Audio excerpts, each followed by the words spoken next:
Hello guys, నేనైతే video అయితే ముందుకు చేశాను. ఇవాళ వీడియో ఏంటంటే మనమైతే వేరుశనగ పప్పుతో అండ్ చింతాకుతో చేసుకునే వేరుశనగ పచ్చడి అంటారు దాన్ని.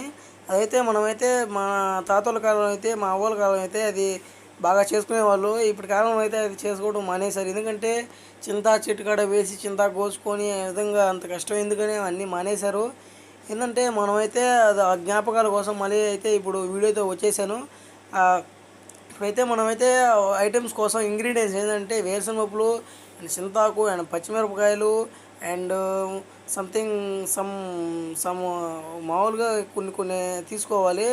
ఇప్పుడైతే మనమైతే వేరుశనగపప్పు అవి వేయించేసిన తర్వాత వేరే పెనంలో అయితే పచ్చిమిరపకాయలు అయితే వేయించుకోవాలి. నూనె పోసిన తర్వాత ఆ పచ్చిమిరపకాయలు హీట్ అయిన తర్వాత అయితే అక్కడ ఆ విధంగా బబుల్స్ లాగా వస్తుంది.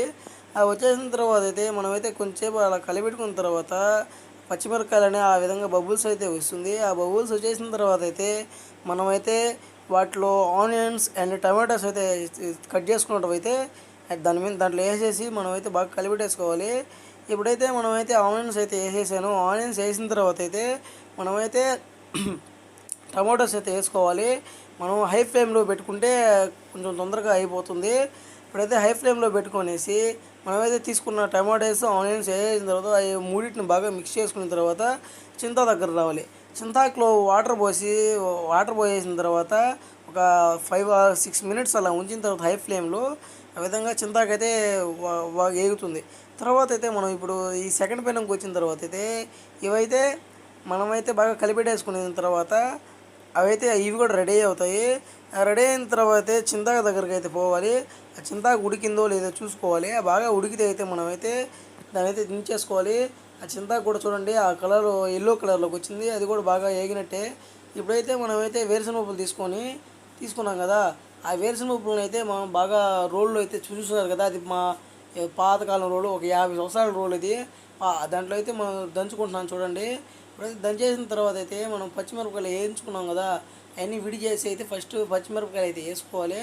పచ్చిమిరపకాయలు వేసుకున్న తర్వాత అయితే మనం బాగా దంచుకునేసిన తర్వాత ఒక అవి రెండు మిక్స్ అవుతాయి. వేరుశనగపప్పులు అండ్ పచ్చిమిరపకాయలు మిక్స్ అయిన తర్వాత ఒక కలర్లోకి వస్తుంది. కలర్లోకి వచ్చిన తర్వాత అయితే మనమైతే తర్వాత అయితే ఆనియన్స్ అండ్ ఎర్రగడ్డలు అయితే వేసుకోవాలి. ఇప్పుడైతే చూడండి అది చింతాకు అయితే వేస్తున్నాను. ఆ చింతాకు మనం ఉడకబెట్టుకున్న ఎల్లో కలర్లోకి వచ్చిన తర్వాత మనమైతే ఆ చింతాకు వేసిన తర్వాత బాగా దంచుకోవాలి. బాగా దంచుకున్న తర్వాత చింతాకు అండ్ వేరుశనగపప్పులు అండ్ పచ్చిమిరపకాయలు మూడు మిక్స్ అవుతాయి. అప్పుడైతే ఒక కలర్లోకి వస్తుంది చూడండి, బాగా మెదుగుతుంది. మనం ఆ విధంగా పాత రోల్ అది ఇప్పుడు అసలు మీరు చూసుండ్రు, మీ ఇప్పుడైతే టౌన్లో ఉండైతే చూసుండ్రు. ఇప్పుడైతే ఆ విధంగా రెడీ దంచిన తర్వాత టమోటాస్ అండ్ ఆనియన్స్ అయితే మొత్తం వేసేయాలి. టమోటాస్ ఆనియన్స్ వేసిన తర్వాత అయితే మనమైతే ఇప్పుడు బాగా బాగా దంచుకోవాలి. బాగా దంచుకున్న తర్వాత అయితే బాగా మెదుగుతుంది. చింతాకు మనం కోసుకున్నాం కదా, అదైతే బాగా మెదగాలి. బాగా మెదిగితే ఎలా వస్తుందంటే సాఫ్ట్గా ఉంటుంది, మెదగపోతే కొంచెం హార్డ్గా ఉంటుంది తినడానికి కూడా. ఇప్పుడైతే మనమైతే బాగా దంచేస్తున్నాను నేను.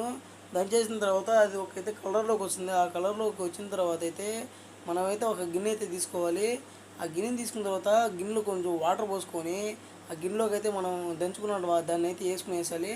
ఆ దంచుకుని వేసిన తర్వాత బాగా కలిపెట్టుకోవాలి. బాగా వాటర్లో బాగా మిక్స్ అయిపోయిన తర్వాత ఆ విధంగా ఆ కలర్లోకి వస్తుంది. మనమైతే ఉప్పు అయినా సరిపోయిందో లేదో చూసుకోవాలి. ఈ వీడియో మీకు నచ్చినట్లయితే like, share, subscribe my channel please.